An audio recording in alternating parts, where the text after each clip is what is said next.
অন্যান্য দিনের মতো সোমবারও নিউ কোচবিহার রেলওয়ে স্টেশনে আরপিএফ এর স্পেশাল টিম সিপিডিএস এর পক্ষ থেকে কনক বসু, জগৎ বর্মন, দীপক ভগত, বিজয় কুমার যখন অভিযান চালাচ্ছিল সেই মুহূর্তে দুজন পুরুষ এবং একজন মেয়েকে দেখতে পেয়ে তাদের সন্দেহ হয়। জিজ্ঞেস করতেই বেরিয়ে আসে পুরুষ দুজনের মধ্যে বাবা এবং ছেলের সম্পর্ক। সঙ্গে 15 বছরের নাবালিকা মেয়েটি ছেলের প্রেমিকা, অর্থাৎ বাবা এবং ছেলের সাথে যাচ্ছে ছেলের প্রেমিকা। বিষয়টি নিয়ে আরপিএফ স্পেশাল টিমের সন্দেহ হয়। আরেকটু খোঁজখবর করতেই বেরিয়ে আসে মেয়েটি আসামের গোসাইগাঁও ডিস্ট্রিক্টের। বাবা ছেলে দুজনেরই বাড়ি কোচবিহার জেলার নাজিরহাটে।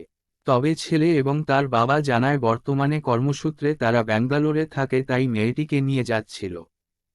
এই ব্যাপারে তো সবার আগে আমি এখানকার আরপিএফকে ধন্যবাদ জানাবো।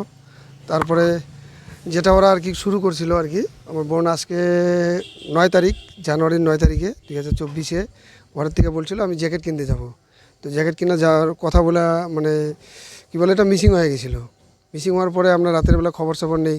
তো খবর নেওয়ার পরে আমরা ঠিকঠাক জানি না, পরে আস্তে আস্তে খবর নিয়ে শুনি যে এই দিন একটা সেটের একটা ছেলে নিয়ে আসছে ওকে।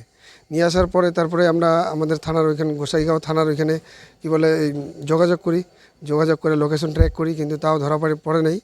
তো আজকে অনেক দিন পরে এরকম আজকে এখানে পাইলাম আর কি। যোগাযোগ অন্যর একজন থার্ড পার্টির মাধ্যমে যোগাযোগ করা হয়েছিল, কিন্তু ওইখান থেকে আমাদের উল্টা রিয়াকশন এসেছিলো, উল্টা জবাব দিয়েছিল, ধমকি চমকি, যে তোরা এখানে নিতে আসিস, হ্যান ত্যান, তোদেরকে কাটবো, কচু কাটবো, অমুক তমুক এরকম বলতেছিল। তো বলার পরে এই যে আজকে এই পরিস্থিতি। ছেলের বাবা দিছে আর কি। এটা তো আমি সঠিক জানি না, কিন্তু এখানে এসে আমি জানলাম যে ব্যাঙ্গালোরে যেতেছিল ওরা আর কি। দেখা যায় একটা 16 বছরের মেয়েকে নিয়ে যাবে ওরা এত দূরে, এটা তো নাবালিকার ঘটনা না। এখন নাবালিকার ক্ষেত্রে ওরা জানাশোনার ক্ষেত্রেও যদি এরকম কাজ করে, তাহলে তো এটা আইনত দণ্ডনীয়। ওকে ওকে ও আসছে, ওর জন্য ধরছে। ব্যাঙ্গালোরে নিয়ে যাইতেছিলাম ওর জন্য। বাবা, আমি আর ও। না, ওটা জানতাম না, আমি জানতাম না। 3 বছর পার হয়ে গেছে।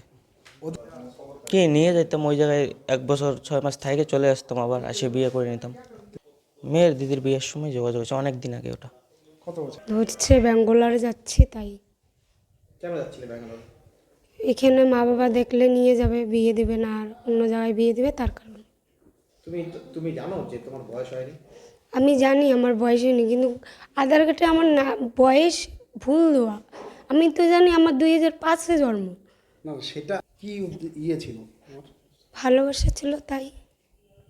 তুমি যে যাচ্ছিলে ওখানে, তুমি জানো যে ওখানে যাই তোমাকে যদি তোমার কিছু হলে তুমি বাড়ির সঙ্গে যোগাযোগ করতে পারতে? হ্যাঁ, পারতাম। আজকাল কিন্তু হ্যাঁ, পারতাম, আজকাল হয়, কিন্তু সে ওরকম না।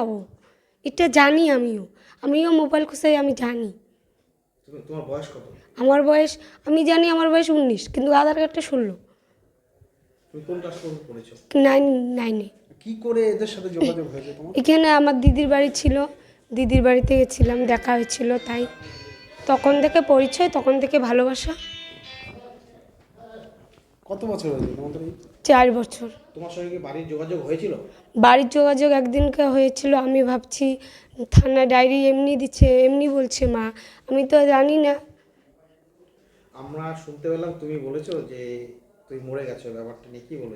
আমি বলছি যে আমার সাথে আর কোনো যোগাযোগ করো না, বলে দিও যে তোমার তো 2টো বেটি আছে, একটা বলো যে মরে গেছে আর একটা আছে, এটাই বলছি। আমি চাই না যে আমার মা বাবার সাথে দেখা করি, কারণ আমার মা বাবা চায় না আমাকে এই ছেলের সাথে বিয়ে দিতে। আমার বাবা অন্য ছেলের সাথে বিয়ে ঠিক করে।